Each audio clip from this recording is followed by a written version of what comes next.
네, 안녕하세요. 이번 시간에는 5단원 형성평가 문제를 풀어보도록 하겠습니다. 여기 문제는 조금 다른 단원 형성평가 문제에 비해서 많은데요. 네, 그만큼 내용이 많다는 거니까 네, 이 문제들만큼은 꼼꼼히 공부하시면 좋겠습니다. 먼저 1번 문제는 다음에서 설명하는 경제 지표인데요. 네, 여러분 이거 뭔지 다 아시죠? 네, GDP입니다. 국내 총생산이죠. 자, 기업 외국에서 생산된 것은 포함되지 않는다. 이거 맞는 설명이죠. 네, 영토 기준으로 하기 때문에 우리나라에서 생산된 것은 우리나라 GDP에 들어가죠. 니은 한국민의 삶의 질을 파악할 수 있다라고 되는데 여러분 삶의 질은 파악할 수 없어요. 그 다음에 이전에 생산되어 이미 사용되는 거 이게 중고품 같은 건데 이건 안 되고요. 올해 새롭게 네, 그해 새롭게 생산된 것만 포함이 되고 있죠. 그 다음에 생산 과정에서 사용된 중간재의 가치는 계산하지 않는다. 이것도 맞죠. 네, 최종 생산물의 가치만 반영한다 라고 되어 있습니다. 그래서 기억 리을이 맞기 때문에 정답은 2번입니다. 다음은 2번 문제입니다. 포함되지 않는 사례를 고르는 거예요. 주말 농장에서 직접 키운 토마토로 만든 케첩의 가치. 이거는 직접 키운 걸로 만들었죠. 시장에서 거래되지 않았어요. 네, 그러니까 포함되지 않겠죠. 네, 않는 걸로 봤고요. 그 다음에 중고 거래 시장에서 판매한 대금 역시 포함되지 않겠죠. 네, 그 다음에 미국에서 온 근로자가 국내 자동차 회사에서 일하고 받은 임금, 영토 기준이기 때문에 우리나라에서 일한 거겠죠. 네, 그렇기 때문에 우리나라 GDP 이거는 포함이 되고요. 그 다음에 제빵업자가 밀가루로 빵을 만들어 소비자에 판매한 가격, 네, 시장에서 판매하기 때문에 포함이 되죠. 네, 그래서 기억 니은 네, 1번이겠네요. 네, 다음은 3번 문제입니다. 최종 생산물의 가치를 오른 것인데요. 네, 나무를 가공해서 목재를 만들고 이거를 들여서 의자를 만들었대요. 그럼 이거 한번 적어볼게요. 네, 나무, 목재, 의자가 되겠네요. 2,000원짜리 나무를 갖고 3,000원어치 목재를 만들고 그리고 10,000원어치 의자를 만들었다고 되어 있습니다. 그럼 여기서 최종 생산물의 가치가 얼마인지 찾는 문제인데요. 최종 생산물은 당연히 의자가 되겠죠. 네, 얘가 최종 생산물입니다. 네, 우리 배웠던 거 잠깐 정리해보면 나무와 목재는 중간 생산물이죠. 네, 여기서 그러니까 최종 생산물의 가치는 의자고 이거의 가치가 10,000원이 되겠죠. 그래서 여러분 GDP 계산에 포함되는 거는 최종 생산물의 의자인데요. 이거를 부가가치의 합으로 구하는 것도 알아두시면 좋습니다. 자, 부가가치의 합으로 계산하면 이 나무의 부가가치는 아무것도 없던 거에서 생산된 거기 때문에 2,000원, 목재의 부가가치, 새롭게 추가된 가치는 2,000원어치 나무를 갖고 3,000원어치 목재를 만들었기 때문에 1,000원. 그 다음에 의자의 부가가치는 7,000원이겠죠. 자, 그러면 이거를 다 더해도 부가가치 합으로 계산을 해도 10,000원이 나오거든요. 네, 이거를 이제 부가가치 합으로도 GDP를 계산할 수 있다는 것까지 알아두세요. 네, 다음은 4번 문제입니다. 국내 총생산의 한계점인데요. 네, 이거는 서답형 평가에도 나오는 문제이기 때문에 여러분 알아둬야 돼요. 교통사고가 나면 삶의 질이 떨어지는데 병원이나 정부에서 수입이 늘어서 오히려 내 GDP가 증가한다는 거죠. 그 다음에 여가 시간이 늘어나면 삶의 질은 늘어나지만 우리가 돈을 쓰지 않는 여가 활동은 GDP에 반영되지 않는다고 했어요. 그럼 한계점은 5번이겠죠. 이런 복지 수준 같은 말로 삶의 질. 네, 주관적인 만족도라고 볼 수 있습니다. 네, 다음은 5번 문제에 기억에 들어갈 거. 국내 총생산이 증가하여서 생산 능력과 경제 규모가 커진 것을 뜻하는 말은 경제 성장이죠. 네, 일반적으로 경제가 성장하면 소득이 늘어나서 국민들의 평균적인 그 물질적인 삶의 모습이 좀 여건이 나아진다라고 볼 수 있겠죠. 네, 다음은 6번 문제네요. 네, 기억에 들어갈 거. 국내 총생산이 커도 그 국가 인구가 많다면 뭐는 낮아진다라는 건데요. 기억에 들어갈 거는 1인당 국내 총생산이죠. 1인당 국내 총생산은 GDP를 그 나라 전체 인구 수로 나눠주면 나와요. 이걸 통해서 평균적인 소득 수준,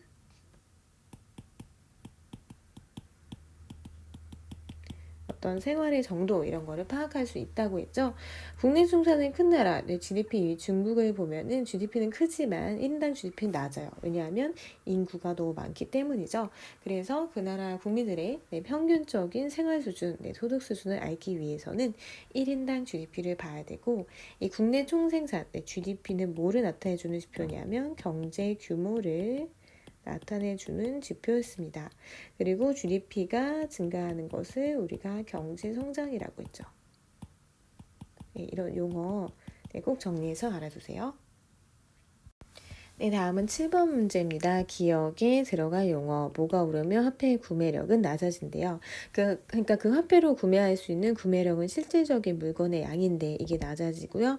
명절에 돈이 시중에 많이 유통되면 시중에 유통되는 화폐의 양을 우리가 통화량이라고 했죠. 네, 즉 다시 말해서 통화량이 증가하면 뭐가 오르냐를 묻는 건데 이거는 물가가 되겠죠. 물가가 올라가면 화폐 가치는 떨어지고요. 그 다음에 통화량이 증가하면 물가가 상승하죠. 물가 상승으로 유리해지는 사람을 고르는 거예요. 물가 상승했을 때. 일단 물가 상승하면 화폐 가치 낮아진다고 했죠. 그래서 화폐를 갖고 있는 사람은 불리해지고 물건을 갖고 있는 사람은 유리하다고 했죠. 대표적인 실물 자산이 부동산이기 때문에 부동산을 갖고 있는 사람은 유리하고요. 그 다음에 빌린 사람, 빌려준 사람 정리해보면 빌린 사람은 채무자, 돈을 갚을 의무가 있는 사람이고 빌려준 사람은 채권자라고 하죠. 채무자랑 채권자 중에 누가 유리하다고 그랬죠? 돈을 빌린 채무자가 유리하다고 했죠? 그래서 4번 1번입니다. 왜 그러냐 하면 채권자는 돈을 빌려주고 나중에 채무자한테 그 돈을 받아요. 근데 그 돈의 가치는 이미 떨어져 있습니다. 내가 100만 원 받아도, 내가 빌렸다 받아도 예전에는 뭐 100만 원으로 뭔가 TV를 한 대 살 수 있었다. 예를 들어서 이렇게 치면 지금 물가가 너무 올라서 그 100만 원이 TV를 이제 살 수 없는 거예요. TV 가격이 올라서. 그렇기 때문에 돈을 빌린 사람은 화폐 가치가 떨어져서 유리하고요. 돈을 빌려준 사람, 채권자는 불리합니다. 월급 세입자는 이거는 월급, 현금을 받는 거죠. 화폐를 받는 사람이기 때문에 당연히 불리합니다. 다음에 들어갈 용어를 바르게 연결한 것인데요. 일할 능력도 있고 마음, 일할 의지겠죠. 일할 의지도 있지만 글씨가 좀 이상한데 일할 의지. 근데 일자리가 없어서 일을 못하는 상태를 우리가 실업이라고 했죠. 실업. 그 다음에 15세 이상 노동 가능 인구 중에서 가정주부, 학생, 노예자, 구직 단념자 등 비경제활동 인구를 뺀 거예요. 이런 걸 뭐라고 하죠? 그럼 노동 가능 인구는 경제활동 인구 플러스 비경제활동 인구로 구성이 됩니다. 일할 의지에 따라서. 근데 노동 가능 인구 중에서 비경제활동 인구를 뺐대요. 그러면 경제활동 인구겠죠. 그 다음에 경제활동 인구 중에서 실업자가 얼마나 많은지 비율. 경제활동 인구분의 실업자 곱하기 100. 이게 실업률이죠. 정답은 1번입니다. 이 문제 10번 문제는 학생들이 가장 질문을 많이 하는 문제인데요. 실업률 구하는 거예요. 한번 알아볼게요. 일단 총 인구, 이 지역의 총 인구는 120만 명이래요. 그 다음에 15세 미만자, 우리가 15세 이상의 노동 가능 인구라고 했잖아요. 이 노동 가능 인구가 아니라 15세 미만의 노동이 가능하지 않은 인구가 30만 명이에요. 30만 명. 그럼 여러분 노동 가능 인구는 몇만 명이죠? 90만 명이 되겠네요. 그러면 이 90만 명의 노동 가능 인구 중에서 또 인구 구분을 해보면 이렇게 나뉘죠. 먼저 경제활동 인구와 비경제활동 인구로 나뉩니다.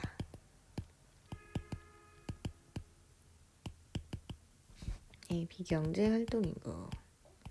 지금 여기 보시면 취업자, 경제활동 인구는 또 취업자와 실업자로 나뉘고요.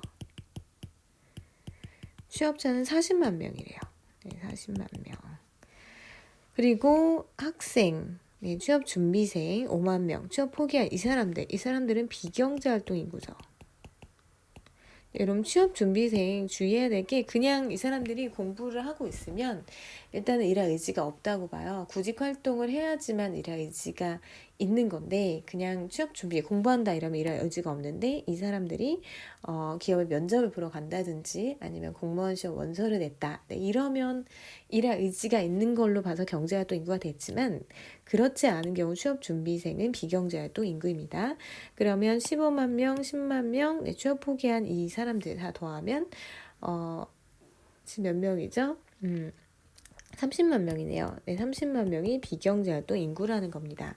그러면 노동가능 인구가 90만 명인데 네, 이 중에 40만 명과 30만 명은 빼고 나머지 네, 실업자는 몇만 명이냐라는 생각을 해야 되는 거죠. 네, 실업자는 몇만 명이요? 네, 20만 명이 되죠. 네, 다 더해서 90만 명이 나와야 되기 때문에 자, 그 다음에 실업률은 어떻게 구한다고 했죠? 네, 실업률은 경제활동 인구분의 실업률 경제활동 인구분의 실업자 곱하기 100입니다. 지금 경제활동 인구는 네, 여기죠. 네, 보시면 경제활동 인구 여기에요. 취업자, 실업자 더해야 돼요. 여러분 실업자를 경제활동 인구가 아니라고 생각하는 친구 있는데 그게 아니에요. 일할 의지가 있기 때문에 실업자도 경제활동 인구입니다. 그럼 경제활동 인구는 60만 명. 이고 그중에 실업자가 20만 명이죠. 네, 곱하기 100. 네, 하면은 33.3% 나오겠네요. 네, 답은 4번입니다. 네, 11번 문제. 올해 경기가 좋지 않아서 발생했다. 경기적 실업이죠. 그 다음에 겨울이라서 계절적 실업이네요. 네, 2번이죠. 네, 국제거래의 특징을 찾는 문제입니다. 국제거래는 국내 거래보다 자유롭다. 그렇진 않죠. 왜냐하면 국제거래에서는 일단 뭐 서로 내는 관세라는 것도 있고요. 그리고 종교나 문화 정책의 차이가 있을 수 있어요. 예를 들어서 뭐 우리나라 예를 들어서 뭐 이슬람권 같은 경우는 돼지고기를 먹지 않잖아요. 그래서 이슬람권의 음식, 네, 그런 수출할 때는 돼지고기가 모두 빠진 그런 음식으로 해야 되거든요. 네, 근데 뭐 돼지고기 수출하는 기업이 이슬람권을 하겠다 이러면 안 되겠죠. 네, 그래서 이런 것도 고려를 해야 되고 또 화폐도 달라요. 그래서 네, 환율도 우리가 고려를 해야 돼요. 그래서 나머지가 모두 맞고요. 네, 기억만 틀렸어요. 그래서 정답은 5번이겠네요. 다음은 환율에 대한 문제입니다. 환율에 대한 설명으로 옳지 않은 것은 먼저 두 나라 간 화폐가 교환되는 비율이 환율의 정의 맞고요. 네, 환율은 오르거나 내리죠. 왜냐하면 외환 시장에서 수요와 공급에서 결정되기 때문에 시시각각 변합니다. 그다음 환율이 올랐다는 것은 달러의 가치가 상승했다. 맞죠? 네, 환율은 여러분 무조건 이 외화, 달러의 가치랑 같이 움직인다고 했어요. 자, 환율이 그럼 내리면 외화 가치 하락했다는 거 맞고요. 환율이 1,000원에서 1,200원 됐어요. 1달러의 가치가 1,000원인데 1,200원이나 된 거죠. 이 경우는 환율이 상승한 거. 즉 달러의 가치는 상승, 달러의 가격이 상승한 거예요. 네, 반대로 원화의 가치는 떨어진 거죠. 네, 이 경우 원화의 가치는 하락한 거죠. 그러니까 답은 5번입니다. 네, 14번 문제 학생들이 어려워하는 거예요. 외환의 수요와 환율의 변화 찾는 건데 해외여행을 많이 가는데 증가하고 있고요. 외국 물건에 대한 수입 대금을 지급하려고 하고 있고 그 다음에 외국으로부터 빌려온 빚 이게 외채예요. 지금 외채를 상환하는 상황입니다. 네, 빚을 갚는 거죠. 그러면 이 경우는 외환의 수요, 즉 달러가 지금 필요로 하는 거죠. 네, 외환의 수요가 다 증가하고 있기 때문에 외환의 수요 증가입니다. 그렇죠? 네, 지금 달러를 필요로 하면 외환의 수요 요인이에요. 그러면 수요가 증가한다. 네, 외환의 수요 증가하면 환율은 어떻게 되죠? 사람들이 달러를 많이 사려고 해요. 그럼 달러의 가격인 환율은 상승하겠죠. 이거는 여러분 그래프 그려서 생각해 보셔도 돼요. 네, 어차피 우리 서다평에 그래프 그린 거 있으니까 다시 한번 그려면 네, 환율, exchange rate, 수요 공급, 네, 원래 환율, 제로. 지금 수요가 증가했어요. 네, 그러면 수요 곡선 오른쪽으로 이동. D1, 네, E1. 환율 어떻게 됐죠? 네, 상승했네요. 네, 환율 변동이 우리 생활에 미치는 영향을 고르는 것입니다. 네, 환율의 상승은 외화 가치 높아진다. 이거 맞죠? 그 다음에 환율이 상승하면 수입품 사는 거, 외채 갚는 것에 부담이 커진다. 왜냐하면 달러 가치가 올라가잖아요. 네, 그렇기 때문에 수입품 사고 그 달러로 진 빚을 갚는 것에 대한 부담이 커집니다. 자, 환율이 상승하면 수입 원자재 가격이 상승해서 국내 물가 상승한다. 맞죠? 네, 환율이 상승하면 그래서 1달러짜리가 1,000원에 들어왔는데 지금 1달러가 2,000원이 된 거예요. 이게 환율 상승이죠. 1달러짜리 물건을 수입했을 때 예전에 1,000원이었거든요. 근데 지금은 2,000원이 나요. 수입품 원자재 가격 오르고 그러면서 전체적인 물가가 상승할 수 있죠. 환율이 하락하면 수출 증가가 아니죠. 네, 이거는 환율이 상승했을 때. 상승. 이거 외우라고 그랬죠? 그럼 환율 상승, 수출 증가. 네. 그리고 환율이 상승해야지 달러 가치가 올라가니까 외국인들이 우리나라 여행 많이 오겠죠. 그 다음에 환율이 하락하면 외국 상품보다 우리나라 재화 서비스의 가격이 상대적으로 낮아진다라고 되어 있는데 환율이 하락하면 원화의 가치는 어떻게 되죠? 네, 원화의 가치가 상승합니다. 그래서 전반적으로 우리나라의 재화 서비스의 가치가 좀 높아지는 효과가 있어요. 그래서 여기 답은 기억, 니은, 디귿. 네, 2번이네요. 네, 16번 문제 기억 리을에 들어갔고 여러분 이런 것도 좀 알아두셔야 되는데 환율이 상승하면 무조건 외웠죠? 수출 증가, 네, 수익 감소. 그러면 수출이 잘 되니까 우리나라에 달러가 많이 들어오겠죠. 그러면 시중에 유통되는 화폐의 양인 통화량이 증가. 그렇죠? 그러면 통화량 증가하면 물가 어떻게 해요? 네, 상승하죠. 네, 요거대로 찾으면 돼요. 그러면 1번이 정답이 되네요. 네, 다음은 서술형 문제입니다. 환율이 하락할 것으로 예상될 때 합리적으로 판단하지 못한 사람을 거두고 까닭을 서술하는 문제이네요. 자, 환율이 하락한다는 거 다시 한번 정리해 볼게요. 네, 환율 하락은 1달러에 1,000원이었는데 1달러에 500원 되는 거예요. 자, 이런 상황에서 수입품의 구매를 미루기로 하였다. 맞죠? 네, 지금 사면 이게 지금이에요. 네, 이건 나중에.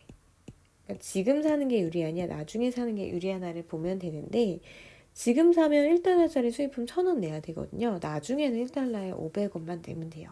당연히 나중에 사는 게 합리적인 선택입니다. 네, 합리적인 선택을 한 거예요. 네, 외채 갚는 것을 연기했다. 외채는 달러 빚이죠. 지금 1달러 빚지면 1,000원 갚아야 되는데 나중에는 500원만 있으면 1달러 빚 갚을 수 있죠. 외채 갚는 거 연기하는 거 네, 역시 합리적인 판단입니다. 그 다음에 수출 상품을 생산하는 공장을 늘리기로 했다. 여러분 환율이 하락하면 수출이 감소하죠. 네, 수출이 감소해요. 그러면 공장을 늘리는 게 합리적인 선택일까요? 네, 아니겠죠. 네, 일단 합리적인 선택을 하지 않은 사람 다고요. 해외여행을 가는 내국인을 대상으로 하는 사업을 확장하기로 했다. 해외여행 갈 때 어때요?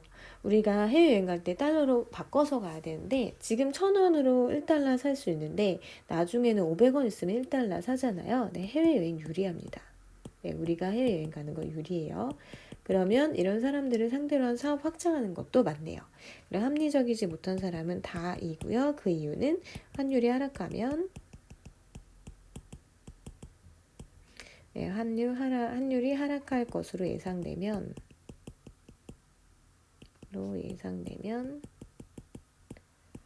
수출이 감소하기 때문이죠. 수출이 감소하기 때문이다.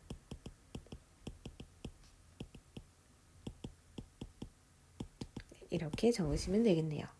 네, 19번 수출 상품과 수입 상품의 가격이 어떻게 될지를 묻는 거예요. 네, 1달러에 1,000원에서 1,300원 됐죠. 네, 환율이 상승한 거죠. 자, 그러면 수출 상품과 수입 상품의 가격 생각해 볼까요? 우리가 수출할 때는 달러로 표시한다 그랬죠? 그래서 수출품의 달러 표시 가격. 그리고 수입할 때는 달러로 들어오는 거를 원화로 바꿔서 팔죠. 수입품의 원화 표시 가격. 가가 어떻게 변하는지 볼게요. 자, 환율이 상승하면 우리나라 돈, 즉 달러의 가치는 상승하고 원화의 가치는 하락한다 그랬죠? 네, 우리 돈의 가치가 떨어지기 때문에 수출품의 달러 표시 가격은 하락합니다. 그 다음에 수입품의 원화 표시 가격 1달러짜리 들어오면 1,000원인데 지금 1,300원이 된 거죠. 수입품의 원화 표시 가격은 상승합니다. 네, 다음은 실업률 계산의 문제예요. 네, 총 인구 2,000명인데 노동 가능 인구 1,500명, 비경제 활동 인구 500명이래요. 근데 실업자 100명이래요. 네.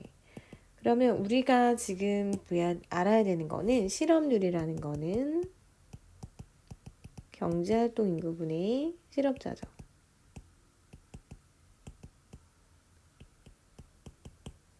실업자 곱하기 100입니다. 그럼 경제활동 인구가 몇 명인지만 여러분 알면은 실업률 계산할 수 있어요. 실업자 수가 나와 있기 때문에. 그러면 경제활동 인구는 몇 명이냐?